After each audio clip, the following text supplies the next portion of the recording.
Okay. Um, so today will be um, interesting. Uh, Let me make sure that I'm.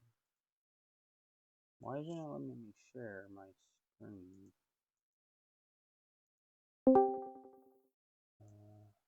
There we go. Okay, just share my screen. All right. Um.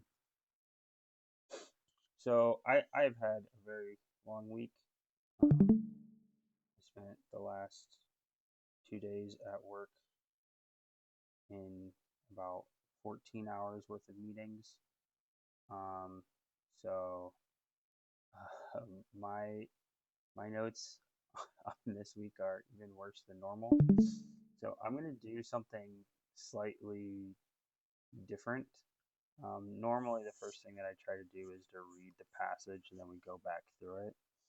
Um, but I'm just gonna say the the small little kind of random notes that I have because they're pretty quick, and then I'll read the passage that we're gonna read tonight. We're basically gonna read up through verse 13 and then stop there, and that will leave the all of the curse, the spoken part for next week. Um, so the notes that I have for this, and so I think I'm just gonna say these, and then uh, kind of invite all of you to think about them as we go through this portion. And also, uh, because I don't have as well notes, I'll try and be easier about like if you guys have questions, like feel free to ask them. I'll this one will be a little bit more, will be a little bit less structured. But so here are the notes that I have. Knowledge of good and evil is raw data. Um, Doom scrolling is consuming the knowledge of good and evil. Uh, the snake, the serpent in this is a redditor. Um, a point that I mentioned last week, and that I'll probably end up talking more as we just go on through Genesis. Maturity as a measure of how far you can see, how that changes with elevation, difference between wisdom and knowledge, and maybe especially experiential knowledge seems to be a requirement for wisdom. And this is a quote from, I believe it's Chesterton. Because children have abounding vitality, because they are in spirit fierce and free, therefore they want things repeated and unchanged. They always say, "Do it again," and the grown up person does it again until he is nearly dead. For grown up people are not strong enough to exult in monotony. But perhaps God is strong enough to exult in monotony. It is possible that God says every morning, "Do it again," to the sun, and every evening, "Do it again," to the moon. And it may not be automatic necessity that makes all daisies alike. It may be that God makes every daisy separately, but has never gotten tired of making them. It may be that he has the eternal appetite of infancy, for we have sinned and grown old, and our Father is younger than we. The repetition in nature may not be a mere reoccurrence, but it may be a theatrical encore. Okay. The fall. Now the serpent was more crafty than any other beast of the field that the Lord God had made. He said to woman, "Did God actually say to you, 'You shall not eat of any tree in the garden?'" And the woman said to the serpent, "We may eat of the fruit of the trees in the garden. But God said, 'You shall not eat of the fruit of the tree that is in the midst of the garden, neither shall you touch it, lest you die.' But the serpent said to woman, 'You shall not surely die, for God knows that when you eat of it, your eyes will be opened, and you will be like God, knowing good and evil.' So when the woman saw that the tree was good for food, and that it was a delight to the eyes, and that the tree was to be desired to make one wise, she took its fruit and ate. And she also gave some to her husband who was with her, and he ate. Then the eyes of both were opened, and they knew that they were naked. And they sewed fig leaves together and made themselves loincloths. And they heard the sound of the Lord walking in the garden in the cool of the day. And the man and his wife hid themselves from the presence of the Lord God among the trees of the garden. But the Lord God called to the man and said to himself, "Where are you?" And he said, "I heard the sound of you in the garden, and I was afraid, because I was naked, and I hid myself." He said, "Who told you that you were naked? Have you eaten of the tree which I commanded you not to eat?" The man said, "The woman whom you gave to be with me, she gave me the fruit of the tree, and I ate." And the Lord God said to the woman, "What is it that you have done?" The woman said, "The serpent deceived me, and I ate." Okay. Um, a lot of this portion, um, we've kind of already talked about. Um, the the serpent being crafty and how that works with the name. Um, uh, One thing that you should know here, uh, there's so a lot of the things that we've linked.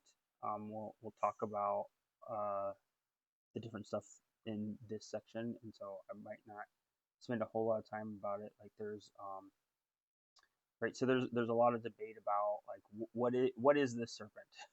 um, is this uh, is this a spiritual being of some nature? Is this an actual serpent? Is this a dragon? Is this uh, because I believe the word um, Nakash, like I might be thinking of a different word, but there's like another word for serpent that like oh yeah, so like another word for serpent I believe is seraph. Um, and seraph is also like an angel, but it can also mean like fiery ones. And so that's why sometimes you'll see, I think like in like some of the Bible Project videos, they'll depict it um, like angels as just kind of like serpentine um, creatures. Um, so there's a lot of speculation there, right? And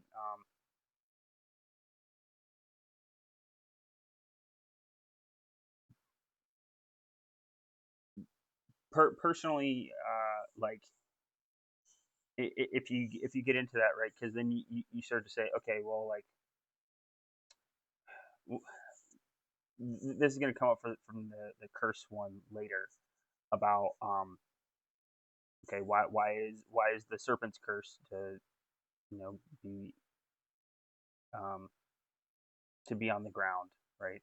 And I'm going to try and reserve a lot of that discussion for next week. But right, so that brings up the okay, well, is this serpent walking? Is this serpent flying? Right? Does it have wings? Um, we don't have that information. Um, and so to me, um, and also the big question is this serpent Satan? Um, Pretty much, you know, 90. If you ask that question to 99 out of 100 Christians, they're going to say yes. Um, uh, there's nothing in the text that says that the serpent is Satan, but in the entire Old Testament, there's not much um, evidence for like a single being that can be thought of as Satan, regardless. Um, uh, one of the things that whenever you get into like New Testament and like Second Temple Jewish literature studies, um, which is a lot of what I did whenever I was in seminary school. Um, One of the more fascinating ideas, actually, to me, is that you kind of have a similar thing whenever it comes to the concept of hell, right? And so, like we talked about this a little bit about how a lot of people are like, okay, the Jews don't really have a concept of the afterlife, but there's that's a mixed bag. They very clearly do, but it's very clearly not the same as our modern concepts of heaven and hell.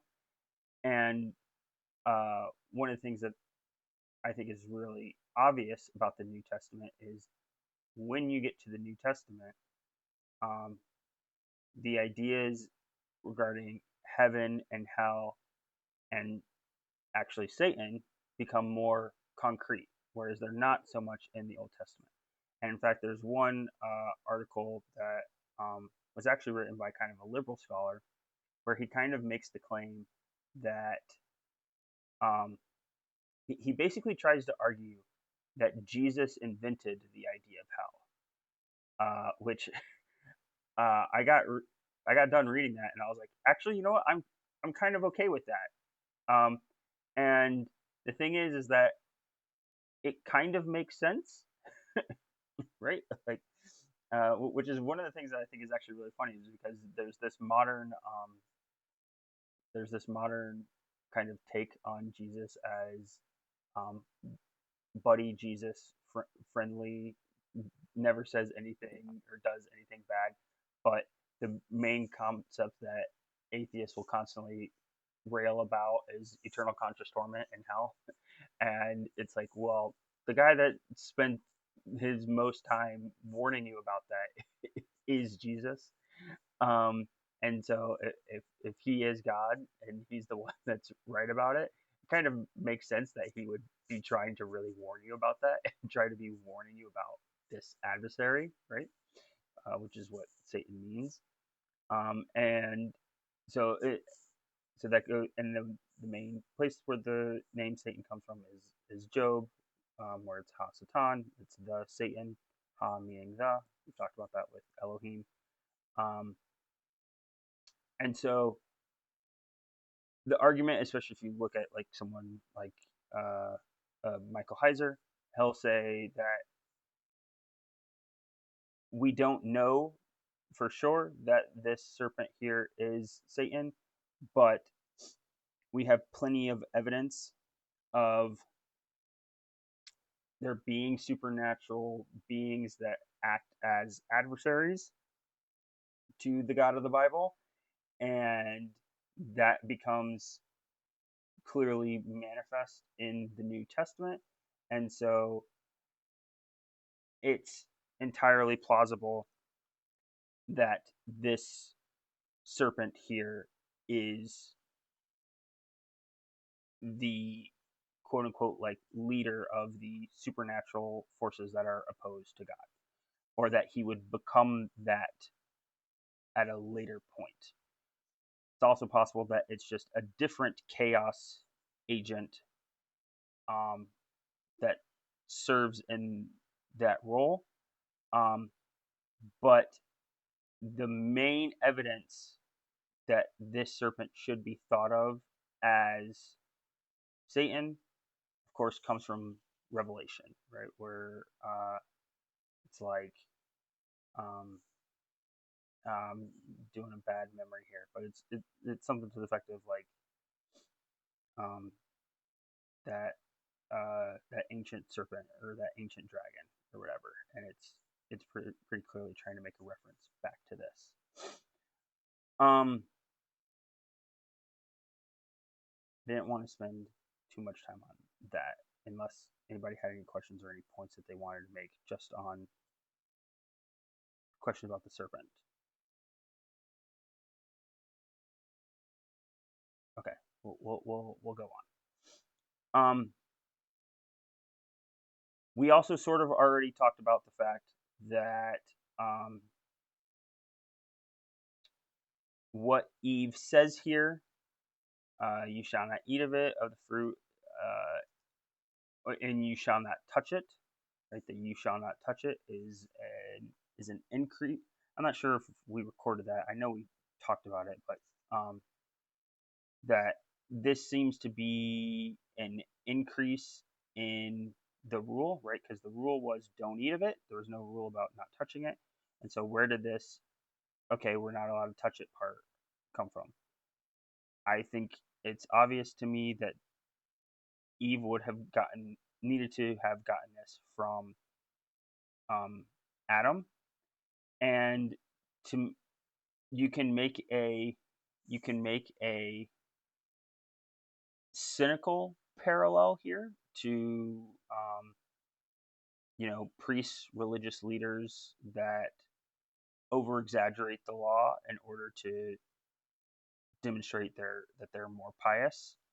Um, I think you can also do it um, in a way because, like I said, for me, I think the way of kind of best understanding what's going on with Adam and Eve is to map them onto children. I think it's very normal for older brothers, right, or older kids to exert a level of power um, over over another kid by um, expanding the rules, and that might not be done necessarily with malice. It might be done um, just to like emphasize the point, right? Um, and so I think that should also be thought of. But we've also talked already a little bit about the fact that whenever the serpent says, "You shall not surely die," right? Um, Basically everything, right? I make the I, I guess I see it as a provocative claim that the serpent doesn't. Right? Everybody talks about how the serpent lied in the garden, and I make the point that the serpent doesn't really lie in the garden. Um, Everything that the serpent says is true. Um, and this is sort of why I wanted to make that point that I did about in I think that's probably one of the better ways that I can compare it to. It actually is like um, it is like how to deal with the internet actually, um, because like if you come from a background where you know nothing about what's on the internet, um, you can be naive and you can get taken advantage of by people who do know what's on there. But at the same time, it it might actually be wiser for you to not consume all of that information. Um, because yeah, in consuming all of that information, you may come to know good and evil, but in just constantly um, knowing more good and evil, are you actually benefiting your soul? Sometimes I actually think about this. Uh, people will people will talk about like a timeline cleanse or whatever, where they'll post like a video of a puppy dog or something, right, or something like that. And now the new thing uh, is like all of these like fake AI videos of like a child helping a homeless person or something like that. And and people trying to pass them off as real things, right? And then there'll be a bunch of links to like a Facebook page where everybody's like, "Oh yeah, that's so nice," and all this stuff. And and I want to make the point that I think there's a way in which even those like quote unquote good things, knowing about those good things that you see on the internet, like you see those things, they actually have a negative effect on you because what they do is they give you this false sense of, okay, it's all right for me to then stay on this thing and consume more of the internet, right? Like it's like, okay, I had my timeline cleansed, right? And now, so now I can go and consume more of the evil, depressing stuff that's on the internet. Um, and so, which kind of leads us into the thing which actually Evan already linked, and so I just want to. Oh, where is that video? Did you put it in the? I think you put it in the recommended video page. So click on Kyle's Bible Study recommended videos. Um, this one here. Did God want Adam and Eve to eat the fruit? Um, you can watch that video and he'll talk about um he'll compare this to the story of Solomon, which I think is very relevant, and don't want to rehash that here. But I just want to make the point of um I think the real thing that um so let me find it. She took its fruit and ate, and also gave some to her husband who was with her. I think in this one verse right here, in verse 6, this one verse, uh, what's happening? There's two different things happening, and both of them I think can be referred to as the like perennial sins of males and females. Um, the and and I think it's really important to do this for a couple reasons, and we could get stuck here for a while. We might. Um, a lot of people want to say for various reasons, okay, like the women sinned first, and I think that no, what's actually happening is the woman and the man are sinning at the same time. There's a mutual sinning going on, um, and this can kind of help you to know. This can help you to have good marriage advice. I think. I'm still only a couple years into this, so we'll I think it's good marriage advice. um, but basically, to sum it up, the male sin is apathy. Um, it's actually kind of two things. It's apathy and um, I think a veiled morbid curiosity. We'll we'll come to that a bit in a second. Um, and for the woman, it is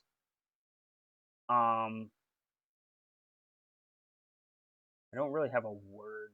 I don't have a word for it, like apathy, to just throw on it. Like it's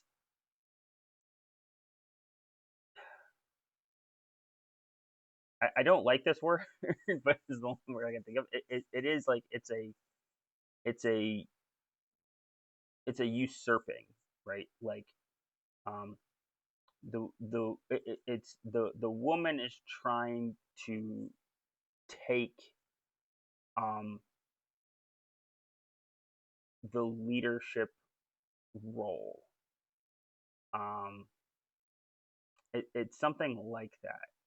But it it's not it, it's not just about it's not just about like the leadership. Like it's not just like a status thing. It's more like um trying to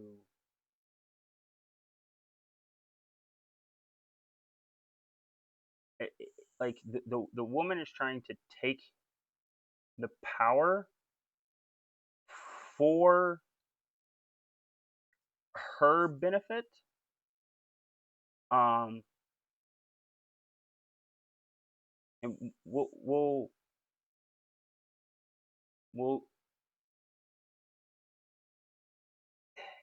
it's like for her benefit at the expense of um like at the expense of her like her family and her relationship. And so we'll get into it, but I want to start with the husband. Um, because everyone ignores the fact that the husband is with her, right? Um, and so we'll start off with what should have happened. I think that what should have happened here is that when like because the sin, right? It's important to note that the sin isn't uh, this conversation, right? And I think a lot of people, I think it's really common actually for uh, it's kind of a common meme now for people to go, "Did God actually say?" And they'll say, "Oh, any any questioning of the Bible and any questioning of what God said, like that's a sin, right?" And the thing is that that's not the sin, right? I actually think that if you go so far as try to say that the that if you just question what God said, just listening to the did God actually say part, that's actually doing a similar thing to the neither shall you touch it thing, right? That's an increase of what the sin is. The sin is in this scenario, it is eating the fruit, right? And um, and I think more importantly, it's eating the fruit without God, right? Because the the question always becomes like, why did God put the tree in the garden, right? And it that goes back to if you don't know what the meaning of life is, you're not going to be able to answer that question, right? And um, I think the meaning of life provides that. And if the meaning of life is fellowship with God and with other people in creation, well, in order to like fellowship, in order to have real love, you have to have that real choice. And so there has to be a method of rejection. But with that method of rejection, like there has to be a um, like when you reject God, you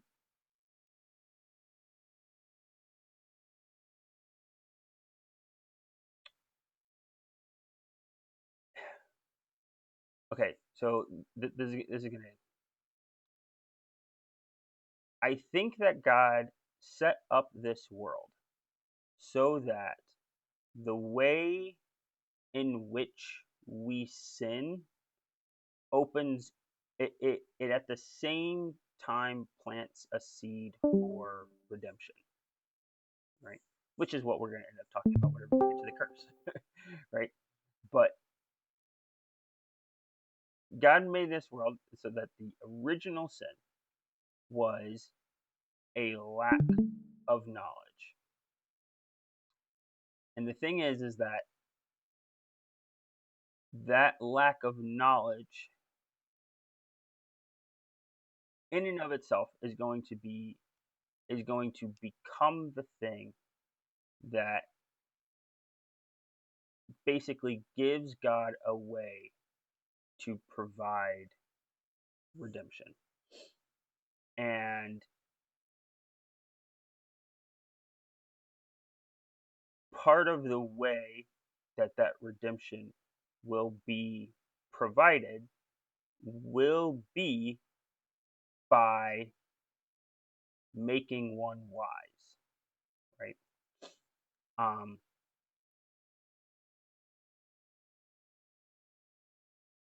in the sense that um, I'm trying to not do a I'm trying to not fall into like a Gnostic trap here. I'm not saying that like becoming wise um, saves you. Uh,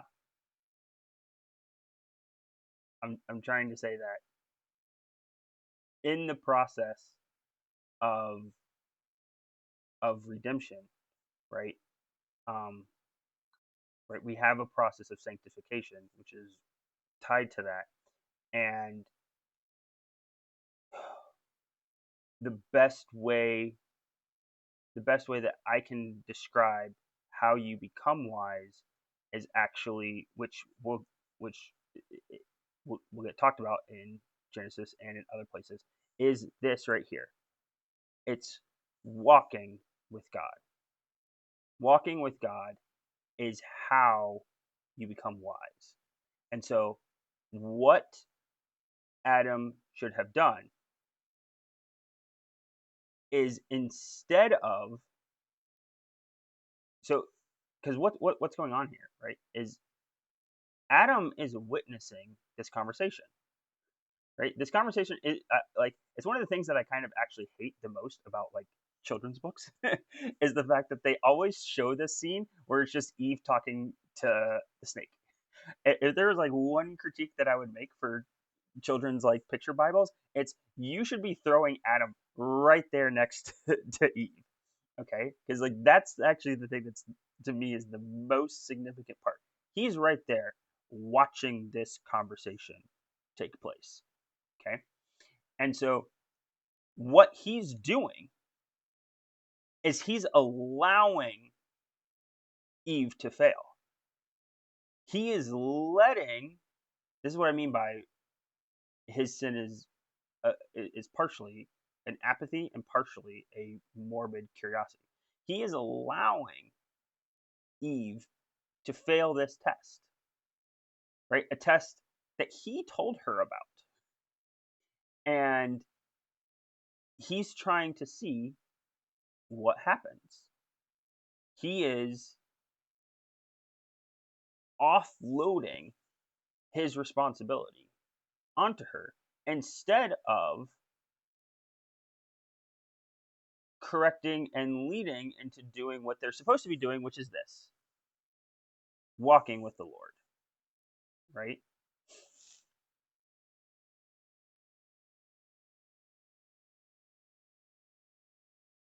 And so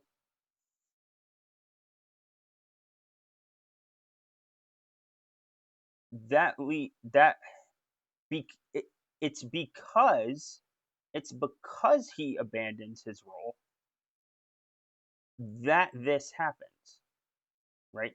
Right. And to me, in like the modern world, like this is one of the things that like I see all the time of like I think that well I mean everybody sees this, um, right? We have like a single mother crisis basically in this country, right?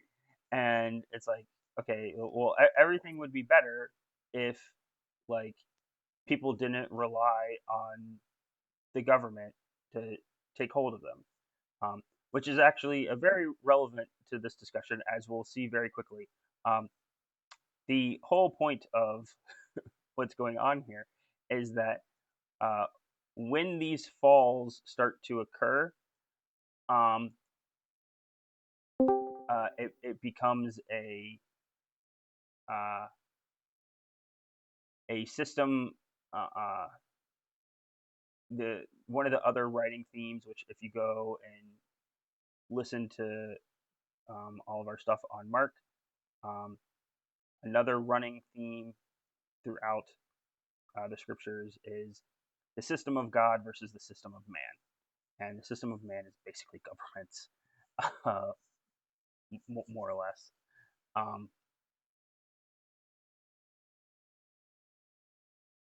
and so, like, it's corrupt governments that take advantage of that right there and lead to more dysfunctions, more falls, right? And I want to highlight this part here, right? And then both of their eyes were open and they knew that they were naked, right? That, um, that both of their eyes were open, that's a revelation, right? That's what they mean. That's what the word like revelation means, like right? It's to see, and it's important to note both here and going forward, um, what the solution to like a lot of times whenever we say the fall, right? I think I think at least for me, I think of the fall as the expulsion from the garden, like the actual part where they get kicked out of the garden as being the fall. But really, this part right here is the fall, right? Them realizing that they're naked, right? Them them like the first separation from God really is them knowing that they are naked. And the first solution that is applied for for their nakedness is a technology, right? This is how you should think of them sewing. How you should think of them sewing fig leaves together for themselves. You should think of that as they resorted to a technical skill and made a technology for themselves to account for the fact that they were in a fallen state. Um, there's actually a really good talk. I should find it and I should post it in the recommended chat about AI and with one of the other videos the video that I posted on opponent processing. It's a conversation between John Vervaeke um, and Jonathan Pageau. And John Vervaeke is going off on AI and is basically telling people that they shouldn't be using AI and all of this stuff. And he goes, okay, well, in the future, we shouldn't use AI. People are going to become cyborgs.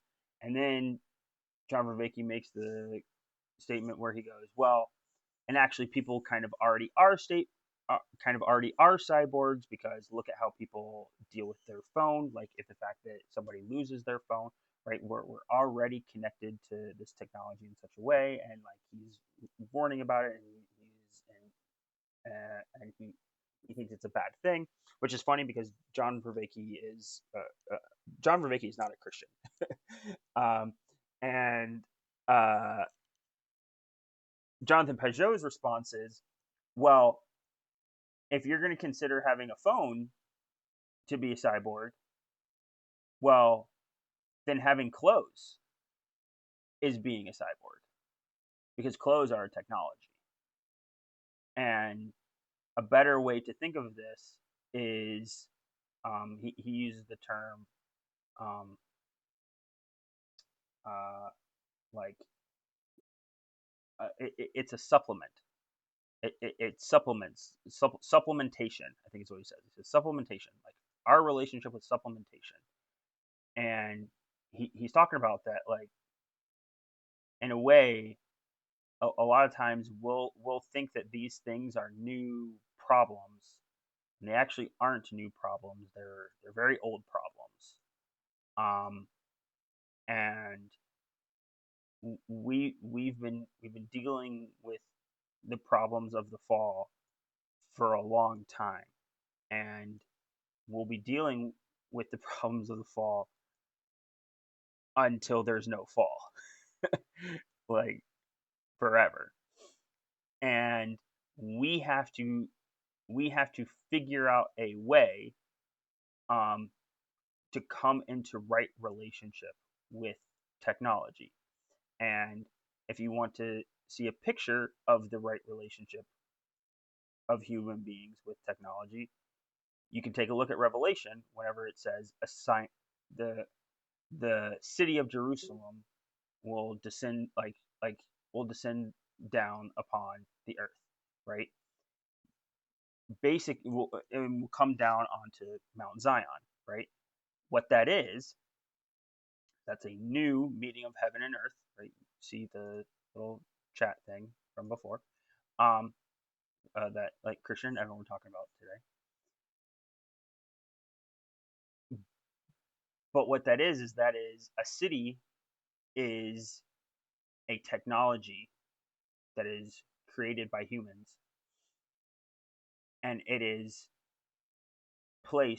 coupled with the Garden of Eden, because the Garden of Eden is on top of a mountain, right? And the Garden of Eden is supposed to be basically the same thing as the Temple Mount. That's why the temple is decorated like a garden. And so, basically, the way that you orient technology and the correct way that you come into contact with technology, correct way that you have a relationship with technology, is to have that technology oriented towards Christ. How does that actually work? Up for debate, but um, just want to make that point. It's a big long um, discussion there. We have yeah, we have a little bit more time. Let me find.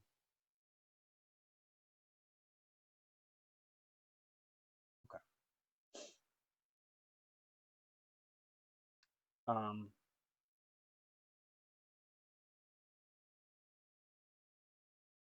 okay. This brings us to where are you? Okay. So where are you is Akeda. I'll just bring it up. It's a great Matisyahu uh, song and album, actually. You should go listen to it. Um, this is the first question that God asks man, and it is the first question that God asks any man that is not walking with Him, right? So that's the important thing that you should note is that when you're not walking with God, He will ask you, "Where are you?" It is not answered here, but it will be answered um, later on, and not always explicitly with these words. Sometimes I'll say people's names, but in my opinion, the proper response to this is right here. I am, Lord, and yeah, uh, Anani, whatever. This is a big. You go look at your Charlie Kirk videos. I think the website is even selling T-shirts with that on it. Um, there's a whole big thing there. We'll talk about that more later whenever we get to Adam, or not Adam, but Abraham and stuff. Um, because it's throughout Genesis, but it's throughout the whole Old Testament. Um,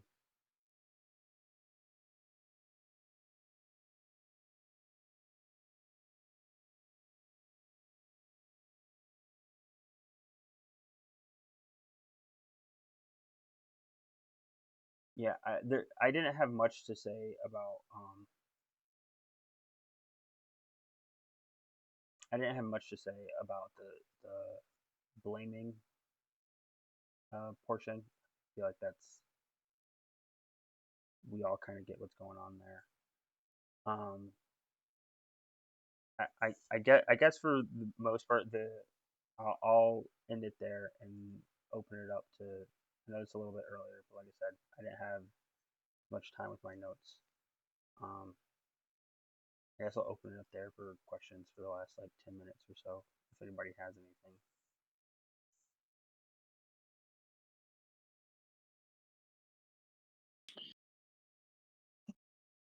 I guess I'll start. Yeah, go for it. Yeah, or yeah, and they don't have to be questions. Good stuff. If, Good, if there's just a point that you want to make. good stuff, Kyle. Good stuff. Good stuff. That was insightful stuff.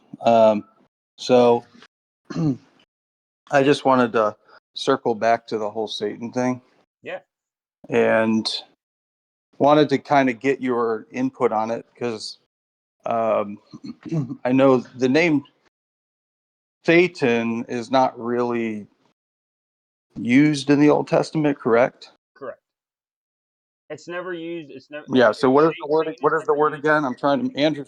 So it's Hasatan. Andrew's a big Michael Heiser fan. Yeah. What's that? So Hasatan. So Ha. It just is the Hebrew word for the. So like for Elohim, like Ah, okay, it means ha, it's Ha Elohim, right? So Ha just means okay. and so it's Ha Satan. And so Satan is never used as a proper noun, like as a name in the Old Testament. It's not used as a name until, and so it's wrong to say that the only place where Satan is used as a proper name is in the New Testament. There is Second Temple literature, um, which is literature that starts, so basically, for people that don't know, the Second Temple period is basically more or less all of the stuff after the Bible is like supposed to be closed, right? It's it well what it means is it's all of the literature that comes about after like the Second Temple is built, right? And like in that kind of time frame. And whenever you get into a lot of that Second Temple time period, um, a lot like Judaism starts to diverge in a lot of different respects. It's where you get a lot of the Deuterocanonical books, like so the extra books that are in the Catholic Bible that aren't in the Protestant Bible. So like Tolbit, um, well, Tobit's the only one that I always remember, but there's a bunch of them. The book of Maccabees Maccabees. Maccabees. and all of those, right? They all come from Yep. those periods, and those are not the only ones. Like there are other ones too, right? This is where you get a lot of the names of all the different angels. It's where you get Raphael and Azazel and all these other things. Um, Yeah. and in that time period is when people start using Satan as a proper name. And the thing is also at that time they start using a bunch of other names for Satan as well. I can't. So it's Hase. Say it again. It's So Hasatan it's or Hasatan. Yeah. Well, I mean, Hasatan. and I don't know if I'm pronouncing. Yeah, if you're coming to me for I pronunciation, need to. You yeah, need to say it correctly. yeah. I Let, can't. let just I can't correct. trust you unless you have the Oh, perfect Hebrew pronunciation. Hasatan. Yeah, I don't know. Yeah, I don't Yeah. know. Okay. Well, anyways, what does that translate to though? It obviously doesn't It's translate to Satan. What it's was the the accuser.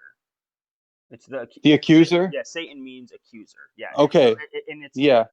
it should be understood as really it should be understood as a legal role. Like it's like as a prosecutor, like a legal prosecutor in a courtroom. That's why in Job, which is the main place that it comes from, right? In Job, like he's saying it in the divine council, right? So he's saying it in like an official capacity, in an official, like it's his role. Like it's not a like Heiser will make the argument that when the accuser in Job accuses Job, that's that's not wrong. He's supposed to do that. That's his job. That's what he's assigned to do. He is assigned to accuse people. The Heiser makes the argument that the place where the accuser messes up is whenever basically he like the accuser kind of calls out God and basically is like, no, he won't do all of this stuff. Um, and like his But he's not a righteous being. Like, even though that may be his role, no, like no, he's no, not presented as like he's a not. righteous, pure being, No, correct? he's not. Yeah. Okay. And but it's and like I I I need to go back and read Job before I make this, but I believe in some capacity he does like the accuser gets punished because of what like he does in that scenario. But it's but I think Heiser tries to make the point that it's not because of the accusing of Job. It's it's how far he goes with it and like kind of ends up accusing God as well. And so that becomes where and so in Heiser's view, that accuser is almost certainly it's almost certainly not the case that that accuser is also the serpent, right? Because like the serpent is already cursed, and so like if the serpent is already cursed, why and is cast down, so to speak, why would why would that be the same supernatural being as Hasatan in Job? Like that, it doesn't make sense. Like it's almost certain that they have to be um, different Well, supernatural. could you view the serpent as kind of uh almost like an this is obviously like going to be kind of anachronistic, but like, is it? Could you almost view him as like an antichrist figure where Oh he's yeah, for sure. Oh, and possessed with Satan, yeah. like Well, Satan took the body of the serpent and used him as a pawn? Could you um, view it like that? oh, well, okay. I feel like those are actually two different things. Um, Well, okay, okay, so well, actually, tell me, how do you think they're two different things? because to be to be an antichrist figure, you just need to be I I mean, like the Antichrist, how like the typical, and I'm not a dispensationalist, but sure. like the like classical view of like the Antichrist is gonna be possessed by Satan. Like, that's kind of like the classical view. Like, he's gonna be possessed by Satan. He's Mhm. basically, Satan's gonna be working through him. Um, and and so like, could you view it like that, where it's Well, like I mean, the serpent was wise, and so the serpent was, it talks about how that he's wise, he's prudent, he's a smart little booger, yeah, yeah, and so Satan was like, hey, that guy, I could probably cloak myself in that guy's skin right there, and hide myself and kind of pass. So Does that make sense? Yeah. so there's a larger discussion to be had here about what possession is and how possession works, and we will definitely get into that at some point, especially whenever we get to the Nephilim, because uh, spoiler, I think that the Nephilim are basically uh, I think the Nephilim are the offspring of humans possessed by demons. I think that's what's going on here, which is not a popular stance on that.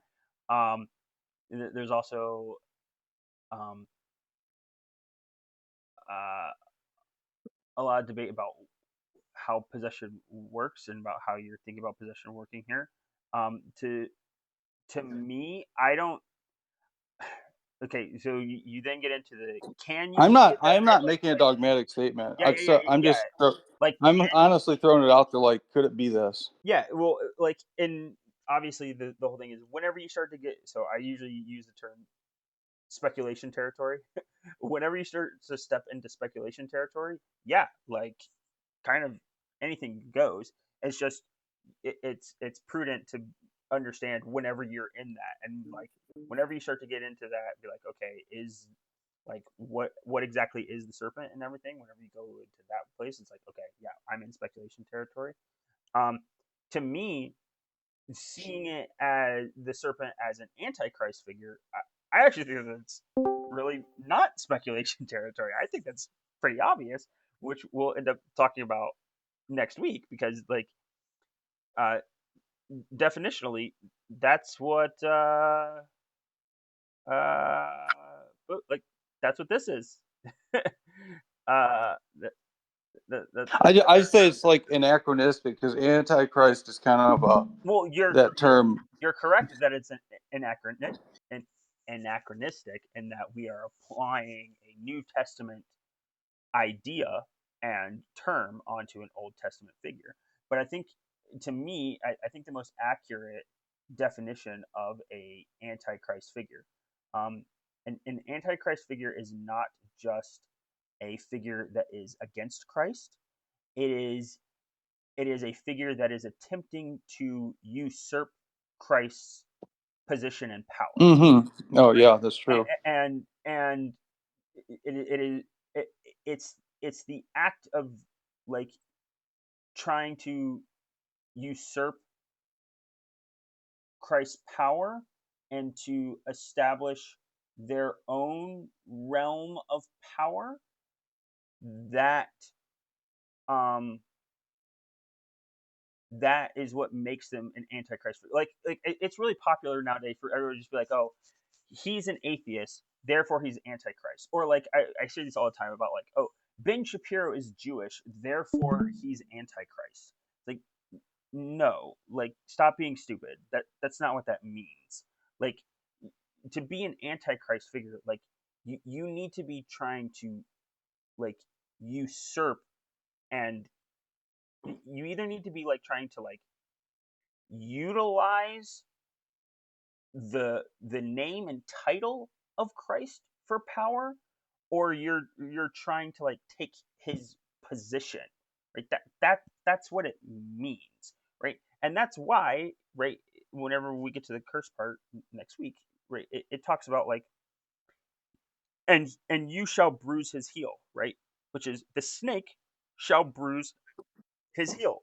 Why is the snake bruising his heel? Because the snake, which is on the ground, is trying to attack up at the person above him.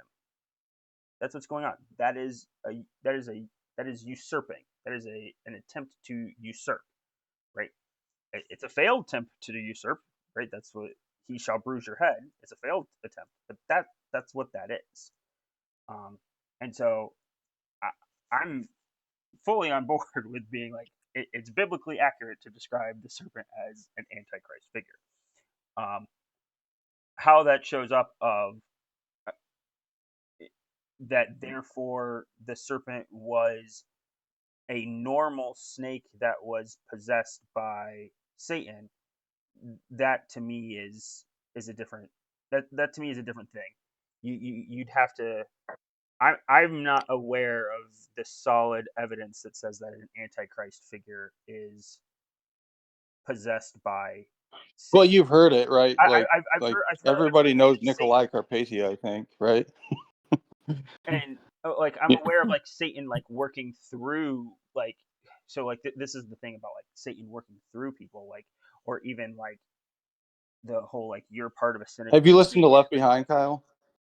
I've listened to some of it, not all of it. So Nikolai is straight up possessed, man. He yeah, has manipulation powers. He can, anyways, whatever. So this is, I don't want to take up all the time here because I'm sure other people have questions, but this is the last thing this is actually kind of the main thing that I want to get to is that the idea that Satan,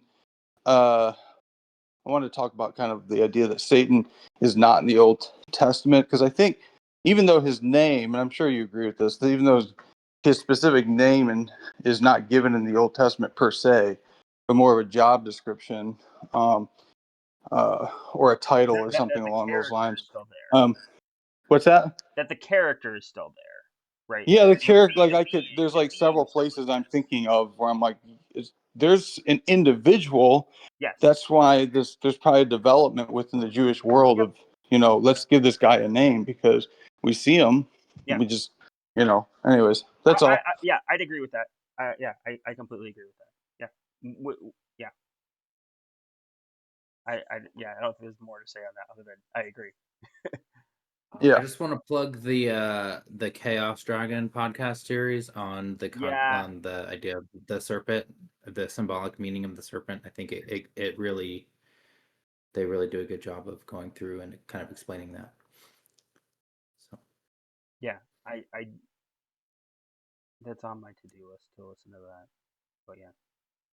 I haven't quite finished it. It started out with giving me clarity, and then it muddied it up, and I'm hoping that I'm gonna get some more clarity. But it does kind of reframe the whole idea. That's a that's a great description of listening to even like Michael Heiser's podcasts. Like just for a plug, he's no longer alive, but good Naked Bible podcasts. I think they're still making them. I don't know who's doing it now. It's somebody else. But Naked Bible podcast is Michael Heiser's podcast. He's got years worth of podcasts on here. Bunch of stuff on Revelation, bunch of stuff on Exodus and everything. And yeah, it's a similar thing where sometimes I'm like, oh, you really clarified that, and then there's other times where I'm like, you just made that a whole lot more messy. Mm-hmm. Yep. So. I will say I was like in Job, it capitalizes Satan, so I got a interlinear Hebrew Bible, Yeah, and it is Hasatan. yeah. So the translator of the ESV and maybe others, they just made that decision to capitalize it and I think they treat it do. as a name, but it's still a title in the But yeah, Hebrew. yeah, exactly. It's a title. Mm-hmm. Through all through Job, it's a title. Yep. Shouldn't they have kept the Hasatan because it's way cooler sounding? Yeah, I mean, think about it. It you sounds so much better. like actually that's another thing that's actually really good for listening for Michael Heiser's podcast is because I believe Heiser, if my understanding is correct, I believe he worked with like the team that developed the ESV. But there's like the the whole process of biblical translation, which is usually done by teams. It's usually not done by individuals. In fact, almost everyone will agree like don't don't use a translation that's done by like one guy. This is basically this is the passion the passion Bible like or like don't use it. Um That's my favorite one. but You ruined my life. yeah, but they'll come up with like the arguments about how like the proper way to translate different things. People go back and forth on it a lot. Um, Mm-hmm. which is why really the best ones are just ones that will just put notes, which and be like, hey, just take this, like note this, look at all this stuff. But Yeah, because I'm coming to understand and appreciate that I think sometimes there's some intentional ambiguity oh yeah, uh, to This get is you to yes. think about it, to get you to meditate on it, to get you to like. I was actually I was debating about ranting about that a little bit this week. Mhm. About how because this is why I said I think you might have missed this part, Ryan, but about the whole thing of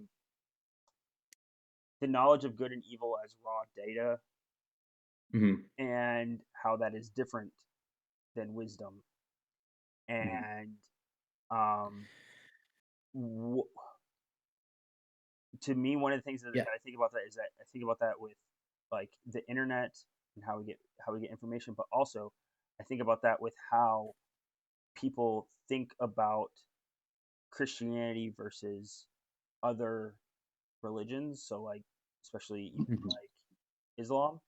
Like people treat Christianity as if it is a list of do's and don'ts. They treat it as if it is raw data, and it's not. It's just straight up No, not.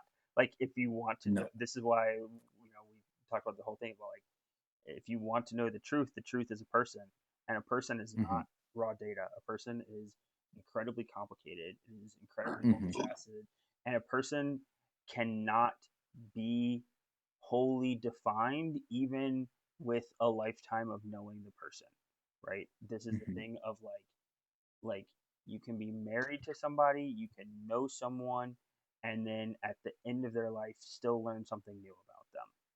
And like that's just the way that people are, and it it makes it it makes it clearer as like it makes it clearer as to why the Bible is a narrative. Because a narrative, okay, so um, I'm gonna plug somebody else that I don't think I've ever plugged before, but Evan knows about him. Paul Vanderklay. Um, oh my gosh, Evan's left for soccer right now, so he's not here. that I'm in the car. I'm listening. Okay. Yes, I'm sure you absolutely have plugged Paul Vanderklay before. Not in the most recent, not since everybody else, not in the Discord. Yeah. Yeah, All right. I have not heard ago. Kyle. I've not heard Kyle plug Paul Vanderklay. See, so. there we go. I haven't either, I so am correct. he gets a pass. Okay. Yeah. See, thank you. On Seinfeld. So Paul Vanderklay is an absolute time sink. This is Paul. If you're watching, his videos range from a half hour to like 3 hour long things. And if you start watching him now, honestly, you probably won't know what he's talking about because over the years he keeps making up new words in order to try and explain really advanced concepts. But I've gotten a lot of good things from him. He is a Calvinist pastor of a small church out in California. And I am not a Calvinist, and but he is by far one of my favorite YouTubers, and I don't watch him a ton right now because it's a long time. But he was the best person for helping me understand Jonathan Pageau. He was the best person for helping me understand Jordan Peterson. And one of the things that I got from him is that fundamentally what a person is a story. Like you're not a Bible, you're not a body, and you're not static. Like people are stories. And so if the truth is a person, it makes sense that that person, when trying to communicate with the human race, used a story. And that is why that to me makes a good argumentation for why the main method of the Bible to communicate its information is through narrative. It uses narrative. It doesn't use straight right. This is why like more and more I get super annoyed whenever people go, oh, to be a good Christian, you need to follow the 10 Commandments. That's what it's like. No, that's not even close. Like it wasn't in the Old Testament. It's not in the New. It's not even like in the ballpark of what we're trying to do. It's a nice. Can I comment on that, Kyle? Yeah, go for it. So, yeah, so this might tie in. Is you actually see people take data points to prove, like, as kind of proof texts for what they believe, but they're not taking the entire narrative of Scripture into account. So it's like that, they believe a certain theological view. Not to throw Calvinists under the bus, but sometimes I do think that No, What's that? actually, to this exact point, go listen to me talk about the Book of Mark. I am like constantly throwing Calvinists under the bus for not I understanding love the Calvinists. Some of my but favorite theologians, but like they're I listened to a not. guy named Gavin Ortland a fair Yeah, yeah, amount. I yeah. don't know if you've ever heard of him, but I know Ortland. Ortland's really good. He's really good. But there's a lot of places where, and it's not just Calvinists. There's a lot of places where people are not oh, understanding for sure. thematic elements. Like they're just reading the words like straight, and So they're not yeah, reading they're not understanding the thematic elements that are going on that are actually designed to help you understand the story. And they're not the only ones that do this, right? Actually, to me, actually the biggest one. This is actually one of the, so I can rant a little bit about the rapture here for a second. Like, like the main verse that everybody uses for the rapture is the verse about like one will be First taken, Thessalonians.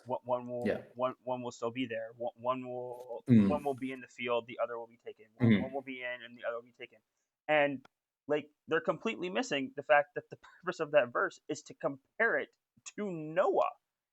And the fact is that the people that are taken in the days of Noah are the bad people. Like hmm yeah. the people that are taken are the bad people, but proponents of the rapture want you to think that the people that are taken are the good people. And it's like, Mhm. whoa, you just completely glossed over Yep. what the framing of the verse was actually trying to like say. So yeah. And you have to Not to see like the whole narrative. Like it's not, it's kind of like and I have been kind of catching on to some of these narratives just even in the past year where it's like the Bible's from Genesis to Revelation. There's a storyline and um and you have to find the storyline and if you don't catch it, then you're gonna take these random verses to prove your point, and you're gonna be completely missing the entire point. Yes. Yeah. And not to veer off into another subject, but I see a lot of this going on with like anti-Semitism right now, where Yeah, they'll take actually, I was thinking about they'll that. they'll take one verse and be like, look, see, Jesus rebuked the Jews, Yeah, exactly. or like, Exactly. see, look, Paul the apostle rebuked them and said that they're an evil generation or whatever they said. Yep. There's plenty of rebukes of the Jews in the NT, and I'm like, yeah, you're completely missing the whole point. First of all, this is like a covenant people. Yeah. So of course they're going to be rebuking this covenant people because they rejected the new covenant. Yeah. Mhm. Yep. But anyways, that's it. I don't want to go too far off. It's just like, And this is like I think I made this point to Andrew where kind of on this point it's like uh it, people try to make like the replacement theology. People will be like, oh well, they rejected Jesus, so therefore God rejected them. And it's like, have you not read half of the Old Testament? exactly, yeah. Mhm. Like they spend half of the Yeah. Old Testament rejecting God, and God's like, Yep. yeah, you've rejected me, but I'm not going to reject you. I mean, they kind of it starts in the first 3 chapters. Yeah, Like yeah, it's, yes, exactly. Yeah. It's like this is that's kind of the whole point. Is yeah, like is that's exactly the kind point, of right? what Like people you rejected do. me, but I'm going Hmm. to your point, Ryan. Like you rejected me, but I'm going to come up with a way to Hmm. fix this. Right? Hmm. That's what it is. Like I'm going to Yep. come up with a way, right? And that's the whole thing of like, okay, this is why we call Jesus the way. Like I'm going to come up with a way to fix it, and the way is Jesus, right? Hmm. And Yep. it's like, oh, well, but they rejected Jesus, and it's like, yes, but that doesn't mean that like he's done, right? Like, Yep. uh, so yeah, Well, I Have mean, and you I usually Paul in Romans, he kind of sums it up because he kind of really talks about all this stuff, and yeah, that's where you could take it out of context. Where he does say, I think it is in Romans, where he's like, as to the way, they're enemies, but then he yeah, goes on to talk about how like God is not somebody that he will fulfill his promises, and he yeah, promised. Like I think he wraps it up in like Romans 11 or something like that, where he's like, hmm hey, don't think of yourself. You're a grafted in branch, and yes, like the other withered branches were taken off, but they can be grafted back into. And exactly, God is a faithful promise keeper. He is going to redeem his people. Well, and So it's like, we'll get into this whenever we get to Abraham. It's like the covenant with Abraham, like it's a one-sided covenant. Like Yeah. when we'll get into this, it's like Abraham, like chapter like 16 or something like that. It's like when like he puts Abraham to sleep, and he walks through the pieces of like God walks through the pieces of the animals himself twice, and it's because he's upholding that covenant unilaterally, and it's like that's important. Yep. like that's important. But I'm gonna end it there. I'll end the recording.